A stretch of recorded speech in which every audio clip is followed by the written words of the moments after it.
Hello दोस्तों। आज हम बात करेंगे एक ऐसे एल्गोरिदम के बारे में जो डिसीजन लेने में अपनी जान लगा देता है, डिसीजन ट्री। अब ये नाम सुन के अगर आप सोच रहे हो ये क्या बात है, तो घबराइए मत।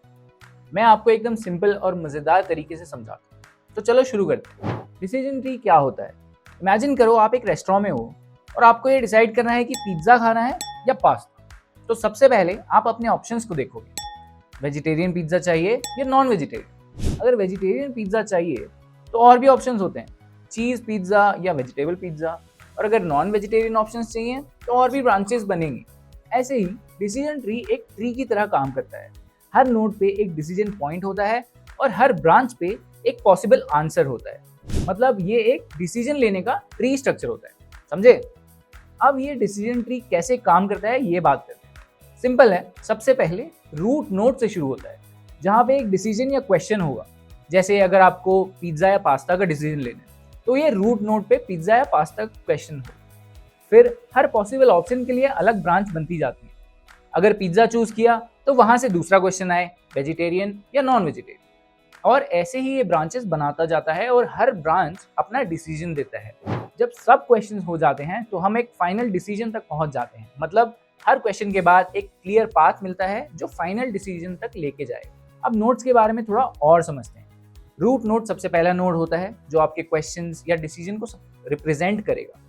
जैसे हमने पिज्ज़ा या पास्ता का एग्जांपल लिया था, वैसे अगर आप लोन देने के डिसीजन में ट्री बना रहे हैं तो पहला क्वेश्चन हो सकता है इनकम सफिशिएंट है या नहीं। फिर जब आप डिसाइड कर लेते हैं, नेक्स्ट लेवल पे क्वेश्चंस आएंगे जैसे कि क्रेडिट स्कोर अच्छा है या नहीं।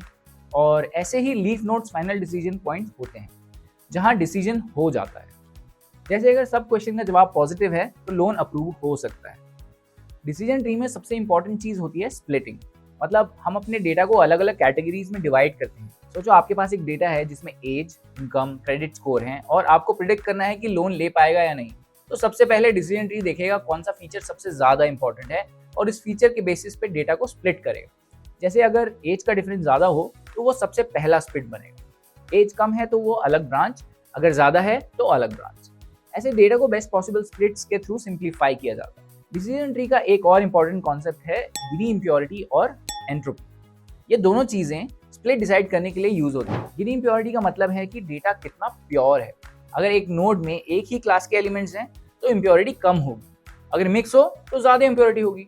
एंट्रोपी भी थोड़ी सिमिलर ही होती है, ये भी डेटा का डिसऑर्डर मेजर करता है। अगर एक नोड में अनइवन डिस्ट्रीब्यूशन हो तो एंट्रोपी ज्यादा होगा। हम चाहते हैं कि एंट्रोपी कम हो, मतलब डिसीजन ट्री प्योर होना चाहिए।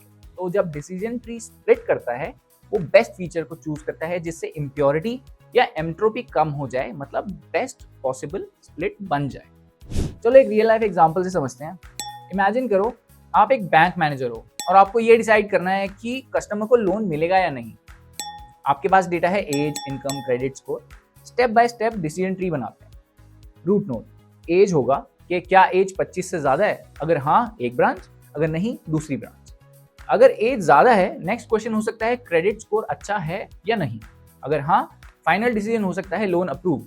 अगर एज कम है या क्रेडिट स्कोर अच्छा नहीं है तो लोन डिनाई हो सकता है। इस तरह डिसीजन ट्री हर क्वेश्चन के बाद अपना डिसीजन लेकर फाइनल रिजल्ट तक पहुंचता है। डिसीजन ट्री के कुछ सुपर एडवांटेजेस भी होते हैं, जैसे कि it is very easy to understand. ये मॉडल बहुत सिंपल है और हर स्टेप क्लियर होता है। Works with both categorical and numerical data. अगर आपके पास नंबर्स या कैटेगरीज हैं दोनों के साथ काम कर सकता है। No need for feature scaling, मतलब अगर आपको डेटा को स्केल करने की टेंशन बिल्कुल भी नहीं लेनी पड़ेगी अगर आप डिसीजन ट्री यूज कर रहे हैं। और फिर नॉन लीनियर रिलेशनशिप, जिसमें decision tree non linear data को भी हैंडल कर सकता है। ये सभी बेनिफिट्स डिसीजन ट्री को बहुत पॉपुलर बनाते हैं, चाहे आप किसी भी इंडस्ट्री में हो। पर डिसीजन ट्री के कुछ लिमिटेशंस भी होते हैं, जैसे ओवरफिटिंग। अगर आप अपना ट्री बहुत डीप बना लेते हो तो वो ट्रेनिंग डेटा के लिए परफेक्ट हो जाता है पर टेस्ट डेटा पे फेल हो सकता है। मतलब ओवरफिटिंग का रिस्क तो है। इंस्टेबिलिटी बहुत ज़्यादा होती है डिसीजन ट्रीज में। तो अगर आप डेटा में थोड़ा सा चेंज करते हो तो डिसीजन ट्री का स्ट्रक्चर चेंज हो सकता है और ये थोड़ा अनस्टेबल भी हो सकता है। तो बायस टूवर्ड्स फीचर एक और हमारा लिमिटेशन आ जाता है, जिसमें हम अगर और ज़्यादा लेवल्स ऐड करेंगे तो अगर किसी फीचर से के ज़्यादा पॉसिबल कैटेगरीज हैं तो वो फीचर ज़्यादा इंपॉर्टेंस ले सकता है और मॉडल बायस हो जाएगा। लेकिन इन प्रॉब्लम्स को थोड़ा ट्यून कर सकते हैं, जैसे कि प्रूनिंग या एनसेम्बल मेथड्स यूज करके। तो ओवरफिटिंग को रोकने के लिए प्रूनिंग यूज होता है। प्रूनिंग का मतलब है अननेसेसरी ब्रांचेस को कट कर देना। जैसे आप एक ट्री में से एक्स्ट्रा लीव्स हटाकर उसे नीट और कॉम्पैक्ट बनाते हो, वैसे ही डिसीजन ट्री में अननेसेसरी नोड्स को हटाकर मॉडल को सिंपलर और एक्यूरेट बनाते हैं। तो प्रूनिंग से डिसीजन ट्री को ऑप्टिमाइज किया जाता है। तो ये था डिसीजन ट्री के कुछ की टेकअवेज, जहाँ पे डिसीजन ट्री एक स्ट्रक्चर है जो डिसीजन पॉइंट्स के थ्रू डेटा को स्प्रेड करता है। ये सिंपल और इंट्यूटिव है, जो इजीली अंडरस्टैंड हो सकता है। यानी इम्प्योरिटी और एंट्रोपी को यूज करके बेस्ट फिट्स फाइंड किए जाते हैं। ये ओवरफिटिंग का रिस्क तो रहता है, पर प्रूनिंग से हम उसे कंट्रोल भी कर सकते हैं।